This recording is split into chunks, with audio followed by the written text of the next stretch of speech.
Hi friends, welcome to my YouTube channel. Today we will learn about how to install PPSSPP in Ubuntu. First of all, we will search for Ubuntu software.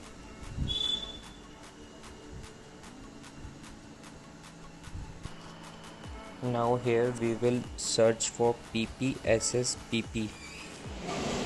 Click on this icon. Now install. It will take several minutes to download to install, depend upon your internet speed. As we can see,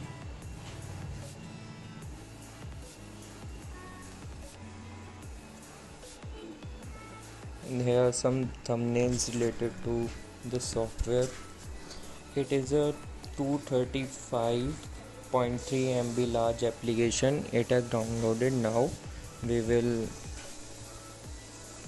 search for PPSSPP. Open the application. As we can see, Tekken 6 is already pre-installed and we can add more games to it. I hope you enjoyed the video. Kindly like, comment and share with your friends. Thanks for watching.